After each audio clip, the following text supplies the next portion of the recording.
Isang pagbati mula sa Oferian Heritage Conservatory. Ang video na ito ay para sa general public and OHC adherents, followers, and subscribers. Inilabas ang mensaheng ito upang pangalagaan ang publiko at mapanatili ang integridad ng mga true followers or adherents sa katuruan ng konservatoryo. Maraming nagpaplano na magtayo ng kani-kanilang mga sekta gamit ang salitang Oferian, Yahweh at Yahawashai. Sa muli, walang kinalaman ang Oferian Heritage Conservatory sa mga grupo o taong yan. Wala pong itinatayo na sekta ang Oferian Heritage Conservatory dahil ang pagtatayo ng mga relihiyon at sekta ay salungat at hindi naaayon sa unifying spirit ng Biblical Covenant. Para sa mga gumagamit ng Oferian teachings upang magtayo ng kani-kanilang sekta, makinig kayong mabuti. Hinding-hindi maibibigay sa inyo ng kahit anong worldly registration ang spiritual legitimacy. Ginawa nyo pa rin ang Babylonian system. You are following your own spirits. Kung iniisip nyo na walang legal foundation ang OHC, kaya nagtatayo kayo ng sekta, nagkakamali kayo. To the contrary, OHC is protected by the highest law of the Republic of the Philippines. The state is even duty-bound to protect, preserve, and promote the Oferian culture dahil ito ay isang heritage. Yan ang totoo. Kung inaakala nyo rin na illegal at kolorum ang mga ginagawang pagtitipon ng mga OHC followers, nagkakamali kayo. The Philippine Constitution guaranteed the freedom of every citizen to have peaceful assembly, freedom of expression, and freedom to exercise their spiritual beliefs and practices. Walang batas na nagbabawal sa pagtitipon ng mga tao na may shared cultural values, lalo na sa aspetong espiritual. Sa may mga alam sa batas, you know what we are talking about. In line with that, hindi kinakailangan ang corporate juridical personality dahil hindi naman layunin ng OHC ang magkamal ng pera at mga ari-arian. We just want the heritage back and embedded in the society at maging bahagi ng moral code ng bawat Oferian from generation to generation. We repeatedly proclaim our dictum, no to religions, yes to the covenant. Walang mga sekta-sekta dahil yan ang dahilan ng pagkakahati-hati ng humanity. May isang preacher noon na nagsabi, wala daw sa Biblia ang Oferian Heritage Conservatory. Sasagutin namin, hindi ugali ng OHC ang mag-claim ng kung ano-anong nasusulat sa Biblia para ipatungkol sa sarili at nang makahikayat ng mga believers. Gawain lang po yan ng mga sekta. Ngunit, for the sake of clarification, magsasalita kami ngayon. Hindi nyo kailanman maaarok ang spiritual foundation ng Oferian Heritage Conservatory. Para sa inyong kaalaman, ang Knights Templar at Crusaders noon ay naririyan pa rin ngayon. Nagpalit lang sila ng pangalan such as quote-unquote defenders. Kung nag-i-exist sila, nag-i-exist din ang Heritage Conservatory. Ang identity ng Oferian Heritage Conservatory ay nakaukit ng malalim sa Biblia ayon mismo sa salita ni Abba Yahweh. Deeply embedded mula pa sa Old Testament, ang OHC ay nakasandal sa mga propeta at hindi sa mga doktrina. Nasusulat ni Prophet Isaiah, Isaiah chapter 54 verse 17. No weapon that is formed against you shall prosper, and every tongue that shall rise against you in judgment you shall condemn. This is the heritage of the servants of Yahweh, and their righteousness is of me, saith Elohim. Walang sandata na ginawa laban sa iyo ang magtatagumpay, at bawat dila na babangon laban sa iyo sa kahatulan ay iyong kukundinahin. Ito ang pamana ng mga lingkod ni Yahweh, at ang pagiging matuwid nila ay mula sa akin, sabi ng Elohim. Hindi po isang metaphor ang paulit-ulit naming sinasabi noon pa. Ang OHC ay servant at mensahero lamang.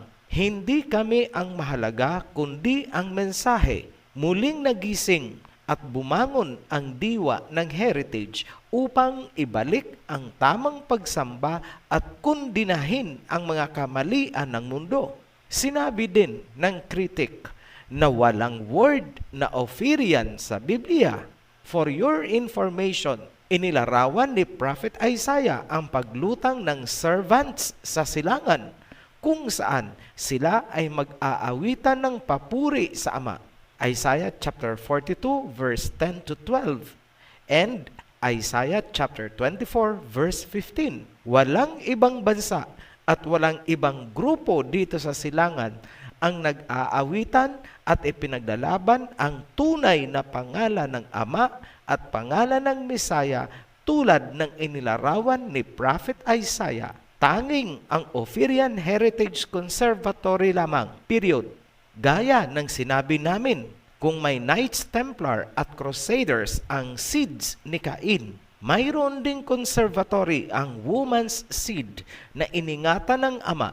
We have been this way for thousands of years, at ngayon, ang servants ay ginising ng diwa ni Prophet Elijah para sa isang natatanging dahilan.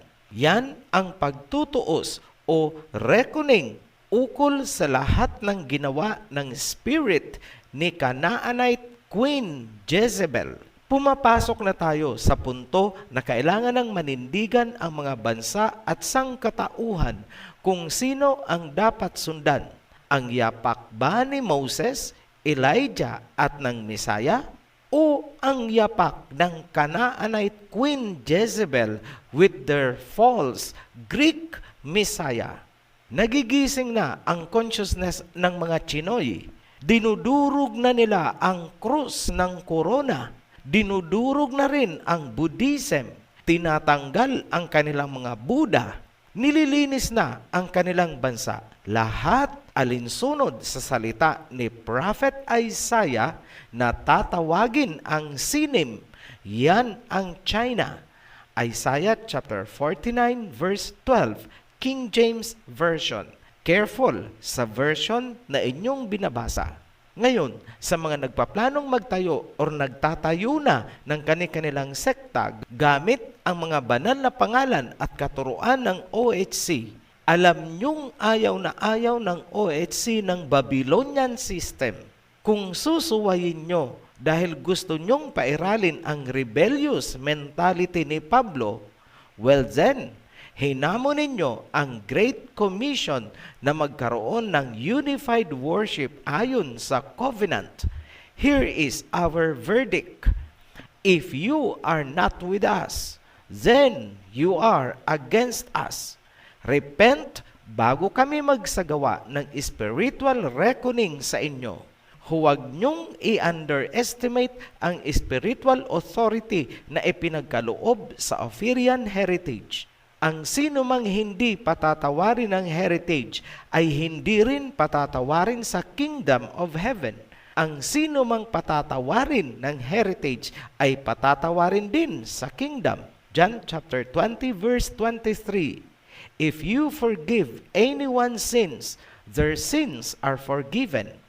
If you do not forgive them, they are not forgiven. Ito ang declaration ng heritage. Mariin naming kinukundina ang anumang hakbang na magwawatak-watak sa mga tupa at magkukulong sa kanila sa mga ginagawang sekta-sekta habang nilalason ng mga libadurang doktrina.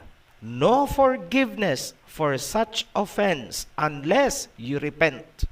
Jeremiah chapter 23. Woe be unto the pastors that destroy and scatter the sheep of my pasture, saith Yahweh.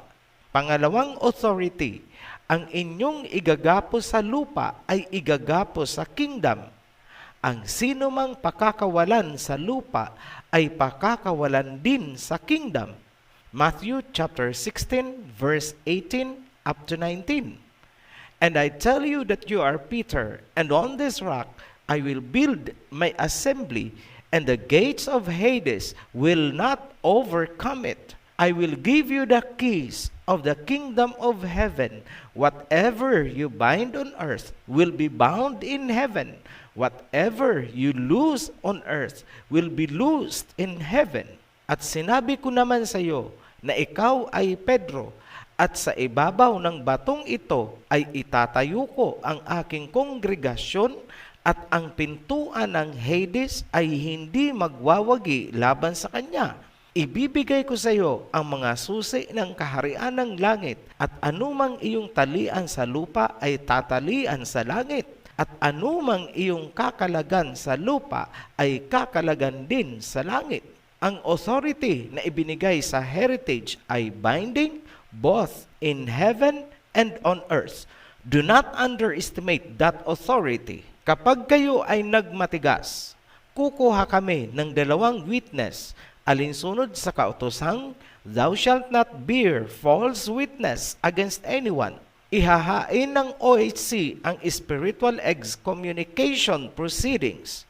Local chapters, you are authorized to do this procedure.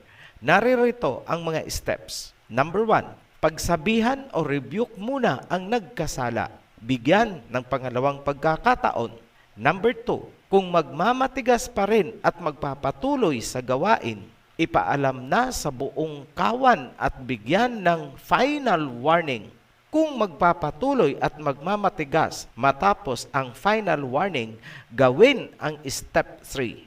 Sa harap ng buong assembly, proclaim in the name of Abba Yahweh and Messiah Yahweh Shai na ang sekta, grupo at mga taong yan ay dinedeklara nyong excommunicated.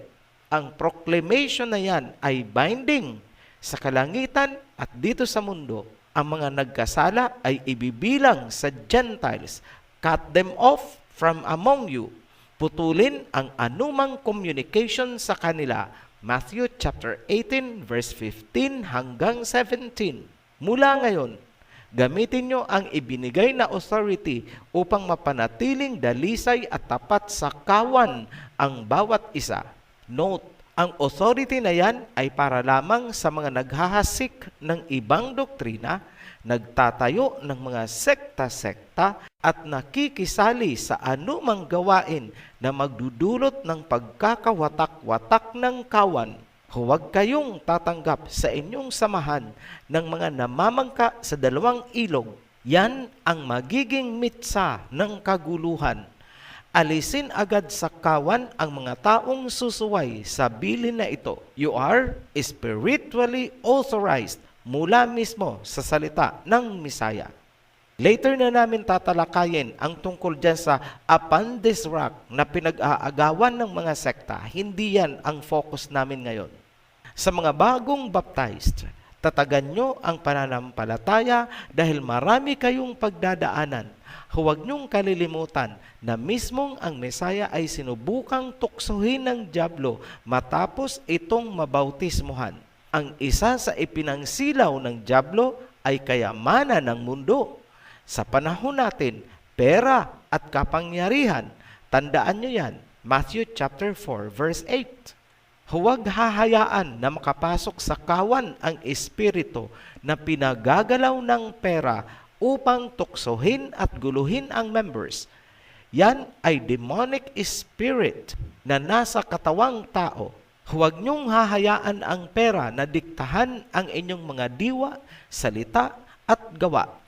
Ingatan na huwag kayong magka-issue sa pera dahil nakatutok sa inyo ang mga mata ng iba't ibang sekta.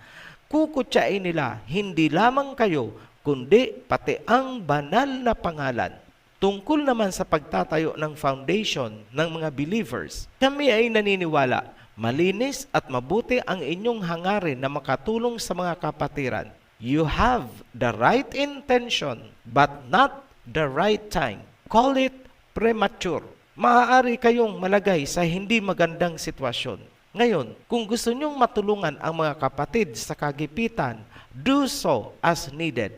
Kunwari, may na-hospital, nangangailangan ng tulong, make a circular message and be transparent. Gawin nyo ang pagtutulungan bilang magkakapatid. Maliban dyan, ayaw ng OHC na may mga taong mag-a-adapt ng OHC teachings sasama sa inyo dahil sa benefit ng foundation. Yahweh Shai never used material nor monetary incentives para lang sumunod sa kanyang mga turo. Sundan natin ang yapak ng ating Mesaya. Ang kailangan nating pagtuunan ng focus ay ang pagkakaisa. Palalimin at palakasin muna ang mga relasyon. Ang mga chapters ay para lamang sa scope of functions, pero wala talagang boundary sa pagitan ninyo. Walang competition or pagalingan sa pagitan ng mga chapters. What we want is cooperation. Ikagagalak naming makita na ang mga chapters ay nagtutulungan. Look after the welfare of one another na hindi kayo magbibilangan or magkikwentahan sa bandang dulo. Kung kayo ay magkakaisa, kayo ay mas magiging malakas. In unity, there is strength. Think about this. Where there is disagreement, arguments, and friction, then it is not inspired. It is not by man's own might, but by the power of the Holy Spirit.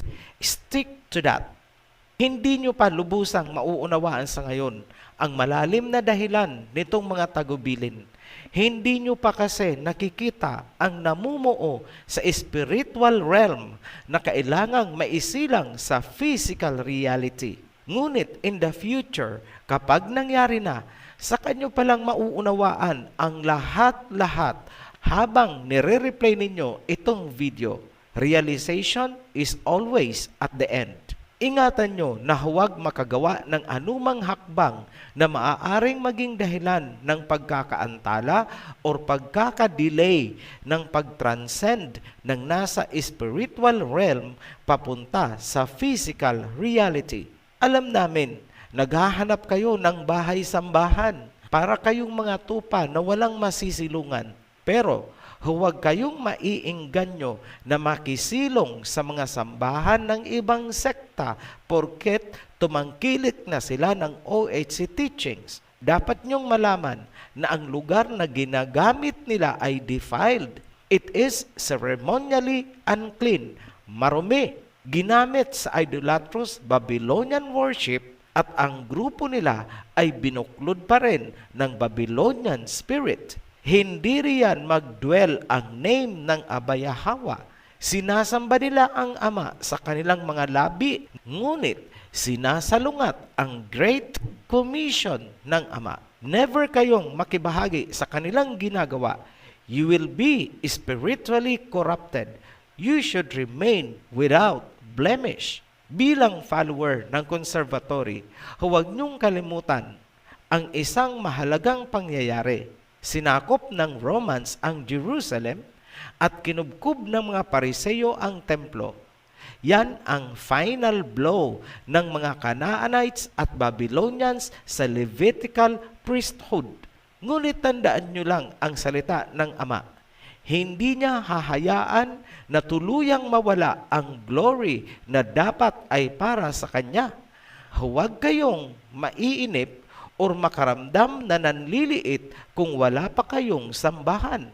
Tandaan nyo, buhay ang diwa ni Moses, buhay ang diwa ni Elijah, buhay ang diwa ng mga Levites, buhay ang diwa ng priesthood. Sa tamang panahon, maibabalik ang totoo at tunay na ceremonial worship na nagugustuhan ng Ama. Kung ano ang nakasulat sa Malachi chapter 1 verse 11, mangyayari. My name will be great among the nations, from where the sun rises, east, to where it sets, west. In every place, incense and pure offerings will be brought to me. Because my name will be great among the nations, says the Elohim. Ang aking pangalan ay magiging dakila sa mga bansa. Mula sa silangan hanggang sa kanluran, sa bawat lugar, ang insenso at mga handog ay dadalhin sa akin, sapagkat ang aking pangalan ay magiging dakila sa mga bansa. Yan ang salita ng Elohim. Magkakaroon si Abba Yahweh ng heritage temple na pangangalagaan at poprotektahan ng bansa bilang national shrine. Ang templo ay pangangasiwaan ng priesthood, the model for all nations from the east to the west. Yan ang Great Commission kung saan tayo dapat mag-focus. Sinasabi ko sa inyo, maglalaho ang mga sekta-sekta na yan na pinamumunuan ng mga false prophets and preachers ng Babylonian spirit. Matitigil ang mga stage show ng kanilang mga choir. Matatapos din ang kanilang mga walang tigil na bangayan, debatehan at pagalingan. They will all be like dust, vanished in the air. As in the days of Prophet Ezekiel, ganito ang nasusulat. Ezekiel chapter 13 verse 3. Thus saith Yahweh Elohim, woe unto the foolish prophets that follow their own spirit and have seen nothing. Ganito ang sinabi ni Yahweh Elohim, kahabag-habag ang mga hangal na propeta na sumusunod sa kanilang sariling espiritu at walang nakitang anuman. Finally, brethren, ang itinakda ay magaganap. Muling magbubukas ang House of David at walang pwedeng magsara. Ang covenant ay malalahad sa lahat ng bansa. Muling magniningas ang 7 lamps at muling uusok ang mga insenso. Ibabalik ng Ophirian Heritage Conservatory ang Levitical priesthood. No one can stop us. Lahat kayo ay magiging bahagi at saksi sa mga magaganap, the turning point in humanity. This is history in the making for the glory of the name of Yahweh and Messiah Yahawashi. Maging matatag kayo at tapat sa Great Commission. Stay focused. Yan ang mensahe ng Ophirian Heritage Conservatory. Today is August 18, 2020. Ang kapayapaan ay sumainyo.